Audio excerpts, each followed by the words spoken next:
staying safe and well on our preview show as you look forward to the trip to the Old Cherries, or AFC Bournemouth as they're better known, against City on the 25th of February 2023. We're going to have a look at the game, what Pep's 11 might be, what sort of fiddle we're in after coming back from Germany, and how Bournemouth been doing. Yes, we'll have a little bit of chat about the confidence in Bournemouth. Well, certainly the fans anyway. I'm not too sure about the manager and players, but we'll chat about that at 5:30 p.m. kickoff, of course. Please, if you are new to the channel, please push that subscribe on, push the bell notifications. Great to have you on board. Everything City, past, present and forever, of course. So, or as long as I'm around anyway, and I can do this for you. It'd be great to have your support. Please spread the word. And if you can, guys, if you're pushing buttons or not pushing buttons, just push that little like button. I'm trying to get between 15 and 20 likes. It's not a massive target, but sometimes it's easier than others to get it. So if you can help me out and get me to that target on the like button or the thumbs up button, be much appreciated. Right, before the preview, just a quick shout out for our talented blues singer-songwriter Alex Spencer. Yes, he tweeted the other day that he can't wait to play Bridge Aid this Sunday in Staley Bridge. Staley, Vegas it is. It's going to be a great day of music, he said, with some of the best local up-and-coming acts. At Cobain_Jones and at Scotty Dunning, Plastic Heart, Jacob Reddy. Support local music, yeah, why not? Hope to see you there. And tickets are £10, and all ticket monies go to support, well, it's Staley Vegas. Go to support Staley Bridge Celtic. There you go. So if you're a fan of theirs or whatever, give him your support, and please just give Alex your support. Big City fan, great young lad. Give him your support, and if you can, go and get there and watch him. I'm sure it'll be excellent. So all I need to say is, come on, Alex. That's all we need to say. Right, back to the game. It's on Sky Sports. Overall record at Bournemouth for City. Only played them 8 times there. We've won 7, drawn 1, and lost 0. So let's improve the win column, shall we? We don't need another draw. We've scored 15 goals and just let 2 in. So it's one of our better grounds, although we've not played too often. Previously, of course, we played back there a couple of seasons ago, 25th of August 2019, a 3-1 victory. Little excerpts of my thanks to King of the Kippax. How was it for you feature, and this is from issue 262. So little comments on the game. 10,486 crowd with 1,235 blues. I never get a ticket for this. If you're going down, please make sure you travel safe, but just not enough tickets for this small ground, is there? David Silva was making his 400th appearance for us. On to the match, 15 minutes. Silva's lovely touch sent Zinchenko away. The cross was miscued by KDB, but Aguero on hand took a touch and slotted home to make it 1-0. On 43 minutes, Laporte's great pass found Bernardo, who fed his namesake, who in turn found Sterling rushing into the box. Sterling took a touch and fired home from close range to make it 2-0. Yes, we didn't get to half-time at 2-0, though. On 48 minutes, Laporte gave away a free kick on the edge of the box, and Mr. Harry Wilson, an earlier substitute, killed a beauty into Ederson's top left corner. So it was 2-1 at half-time. In the second half, VAR didn't do us any favours, as despite a clear foul on David Silva, he got trod on, didn't he, if I remember rightly, in the box. No pen was given. No change there with VAR. Then is the 64 minutes, Aguero fed Silva, who twisted and turned in the box, and Aguero took control of the ball, picked his spot for his 400th career goal to make it 3-1, and we were happy to see the game out on a hot bank holiday weekend on the south coast. I don't think it'll be as warm this weekend. In charge, we've got referee Paul Tierney. He's refereed City 25 times. We've won 22 of them, so not too bad. Drawn 1 and lost 2. He's shown City players 32 yellow cards in all that time. No reds, so that's all right. And he's awarded 6 penalties to City over the time. Is Lionel's Constant Hatzidakis and Neil Davis. 4th official Gavin Ward. On VAR we have the wonderful Andy Madley, and still making the pancakes because he's a bit slow, is his assistant. I don't know what the assistants do, in all fairness. His assistant Gary Bezic. So how are Bournemouth doing so far? Well, they sit 17th, just outside of the relegation spots, although we'll talk about the odds at the moment, and they are the bookies' favourites to go down, even though they're not even in the bottom 3 at the moment, but it might be something to do with the next 3 games. Since the World Cup, they've lost at Chelsea 2-0. They beat They lost at home to Palace 2-0. They lost away to United 3-0, lost away to Brentford 2-0, and then it started getting a little bit better. They drew at home with Forest 1-1. They lost away at Brighton 1-0, but they drew at home with Newcastle 1-1, and that takes us back to last weekend where they actually a cracking result for them, a 1-0 win at Wolverhampton Wanderers. So a very, very welcome win for Gary O'Neill's side. Bit of a scrappy affair. It wasn't a class game. It wasn't a brilliant game. But no win at the Vitality, of course, in the last 3 games. But at least they've managed a couple of draws. That's a bit ominous. We don't need another away draw, do we? After City, they've got Arsenal away and Liverpool at home. And the fans did describe these 3 games as unwinnable. But things have changed. It's amazing what our victory does, doesn't it? After that Wolves win and City's draw at Forest, they've become more bullish, the fans. I'm sure the manager will be a bit less bullish, but they're certainly thinking about getting at least a point from this one. So hey, it's amazing how things change, isn't it? And a gritty, dogged display as it was against Wolves, a good high press by them as well, and just give them that sort of belief. And not just that, the fact that we did draw with Forest, and all right, without watching the game and seeing all the chances he created, perhaps you could think that was a good result, but more or less City's own fault, I think, that we drew that one, as you know.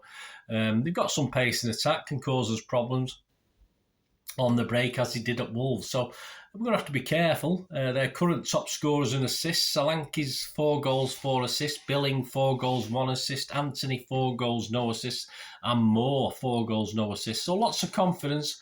As I say, looking at the fan cams and with the Bournemouth fans, we need to destroy them. Simple as that. We need to destroy them. And when I say destroy, I mean at least beat them by 2 clear goals. That's my idea of destroying at the moment, not 6 or 7 as it used to be. So, but we need to knock that smile off the faces. So that will depend on us, won't it? That won't depend on Bournemouth. Bournemouth will play as they play. That'll depend on how we've recovered from the trip back to Germany after what in the end was a sort of jobbish done, but a little bit disappointing the way it panned out. With Bristol City away next week on Tuesday. This has got to be Pep's strongest 11 again, hasn't it? As long as they've all come back from Leipzig, okay. I can only expect to see minimum changes for this one, with hopefully KDB back. We need KDB back firing, don't we? People have been critical of him, but we know he's always available to do something. And if you look at the match, look at the setup for City. I mean, defensively, is he going to try Bernardo back again in the left back option? If KDB is back, he possibly will do that. Would I like to see the same back 4 again as they played against Leipzig? Probably not. Walker looks a bit better, I thought, going forward. Some people were saying his distribution, his crosses weren't great, but they never have been. He's not suddenly gone down the nick. That's just how he is. But I just thought generally, I mean, a lot of the City team played a lot better in the first half, of course, but I thought generally Walker was quite good. But, will Lewis be preferred, or will he be safe for Bristol? I think more likely Bristol again with this one.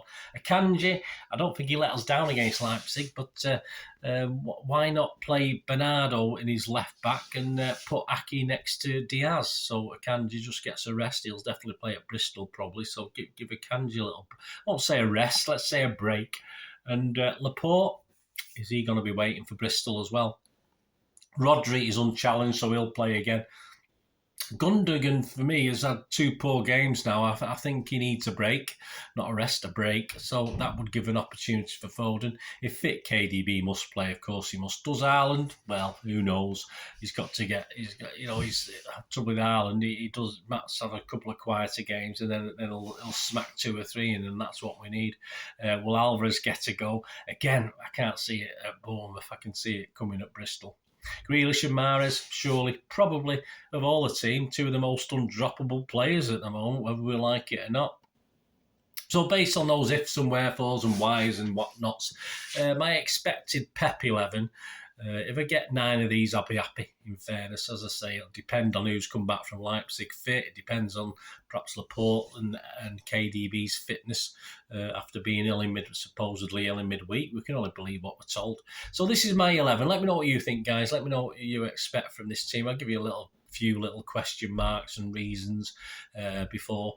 So this is it. This is what I'm coming up with. Ederson, Walker, Diaz, Ake, Bernardo, Rodri, KDB, Foden, Mahrez, Haaland and Grealish. Certainly are capable of taking Bournemouth to town. Let's just hope we take our chances better than we have done recently. But we seem to keep saying that. We're on a stuck record at the moment, aren't we?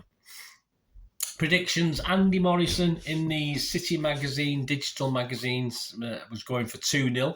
I was going to go for 3-0, but I've been a bit pragmatic. We can't keep a clean sheet for Toffee at the moment, can we? So I'm going to go 3-1 for City.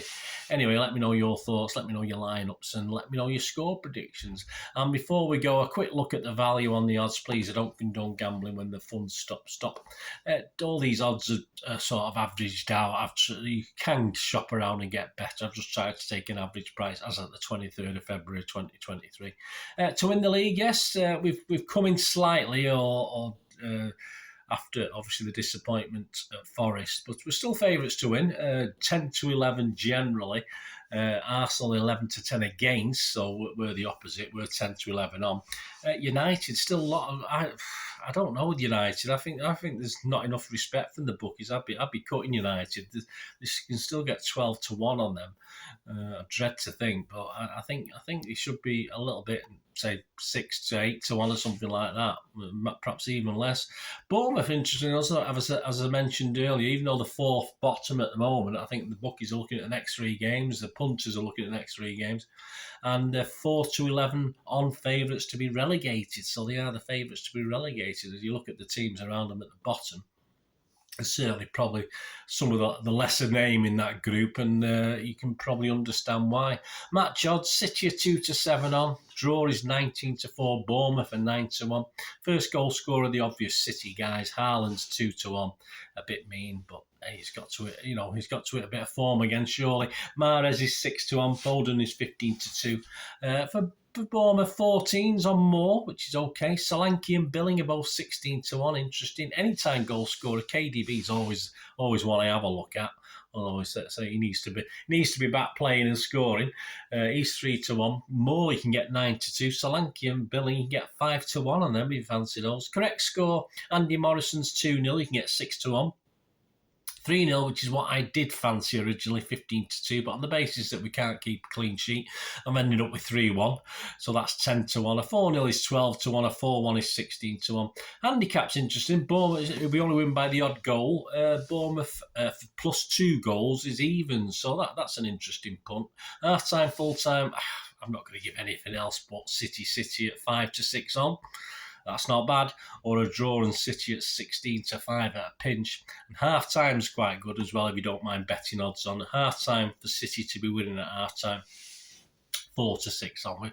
We can't be going in at half time drawing, or, well, God forbid losing, but we can't be going in at half time 0-0 or drawing with Bournemouth. We've got to be better than that, guys. Come on.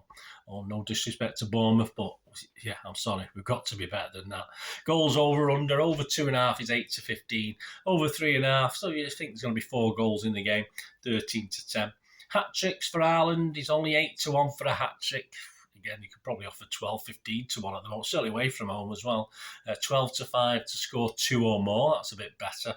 Both teams to score, the bookies can't split them, I can't split them. As I said, I was going 3-0, then I thought, no, I better go 3-1. So I'm exactly in the same boat, really. No and yes are both 5-6 on, you can get on those. City to win 2-0. If we do keep a clean sheet, being generous, 6-5 against. So there you go. That shows the bookies are totally sure City will keep a clean sheet, so they're not risking too much. A winning margin, a 1 goal, 2 goal, are both 3-1 for City. A 3 goal winning margin for City's 9-2. And corners are interesting. A lot of games are coming up under 9.5 at the moment. If you can get under 10.5, even better.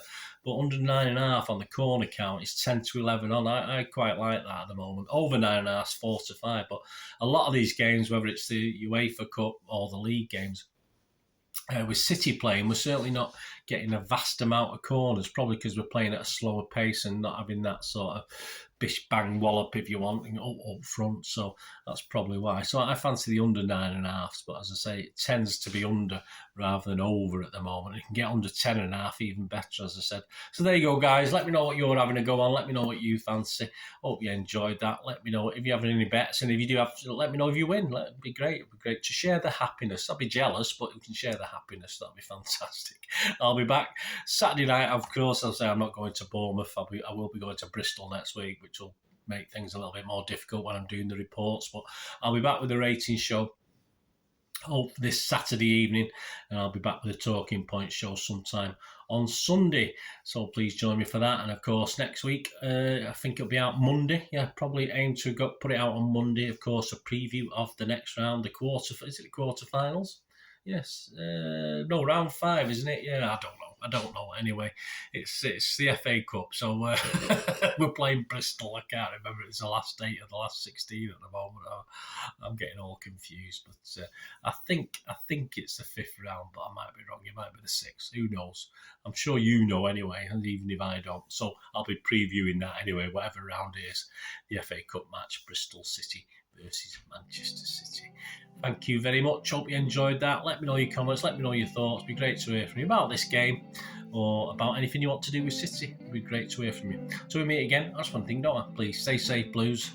Come on, City. Manchester City, that is, for next week. Bye for now.